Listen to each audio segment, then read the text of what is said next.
score within the first 10 to 12 seconds. Missouri's got to hold for quickly and see if they can get into the passing lanes. For Alabama, the first few possessions on that end. Perkins driving kick, Pierce refires. Understand, but they've got to have answers. One of the things they do great on the offensive end is attack and get offensive rebounds. They only had 7 against Auburn, and they didn't play well. They only had 9 in the loss against Ole Miss.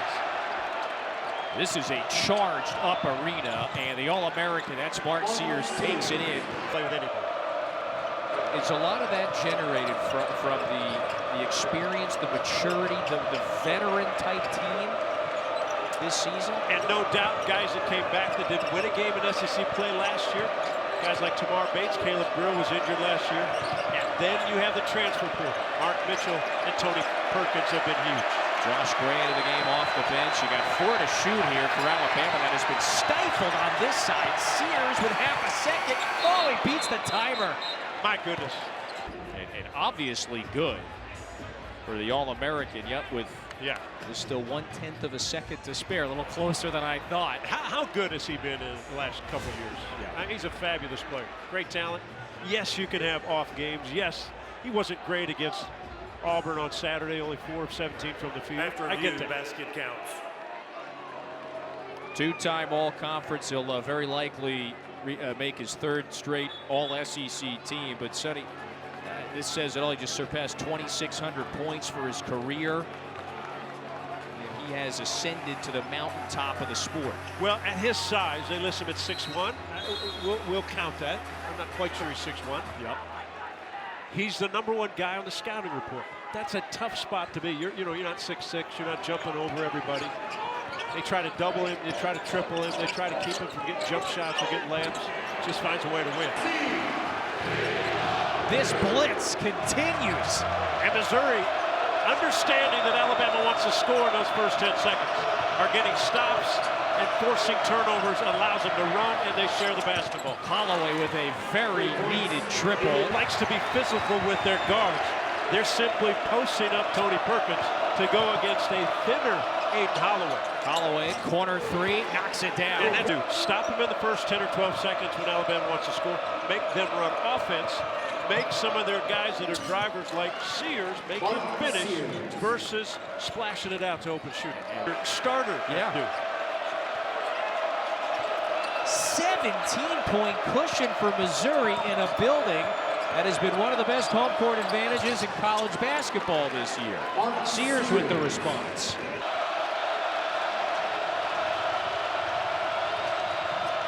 Bo Diabate, baseline drive, finishes with the left. Screen and roll, Diabate fouled at the rim.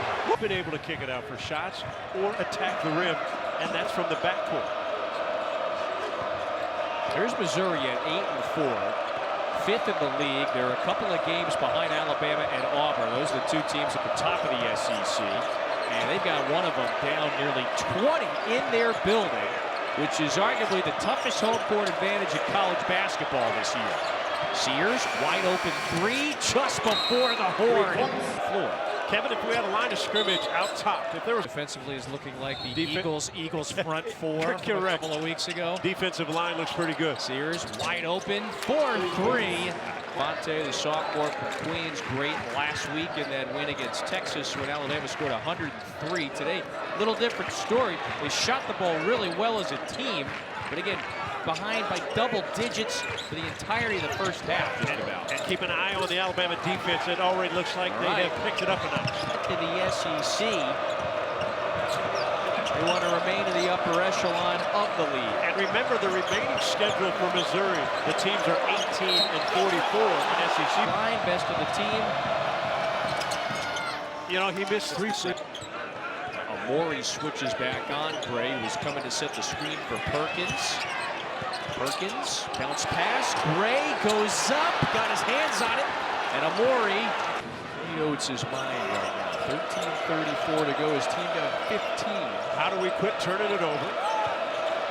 How do we make a stop or 2 and continue to shoot well? Yeah, Sears can cash in, buckets that time from distance.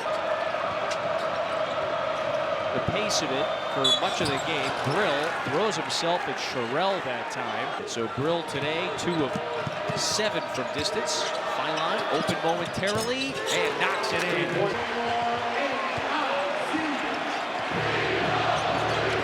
Sears, aggressive and assertive attack to get it back to a 10-point game. Always a score.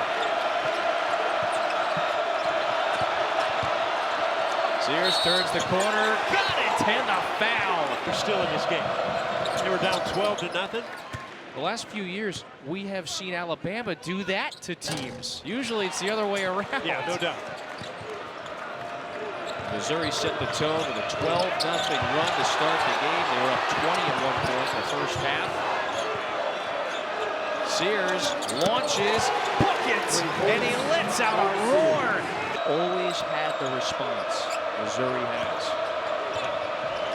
And we know for teams how hard it is to get all the way back. You're down big. I would have thought that might have been, or could have been a traveling violation. Instead, it's now a scramble here for Alabama. Sears with 4. Sears lob it up to Diabate. If you don't double it, he's a bucket getter. 29 for Mitchell. Stevenson cashes in from the corner. Control playing really well. Gray blocks that one at the rim.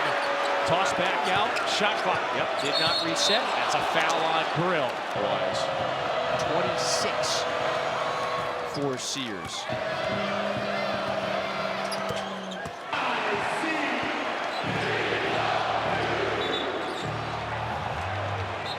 Foul on the floor. Teammates will be wide open.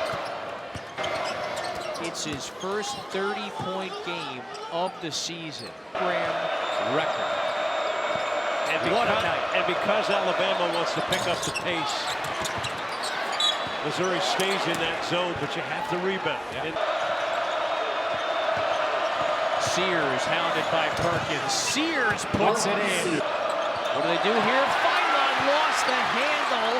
So did Bates. Stevenson on it. Sears cashes in.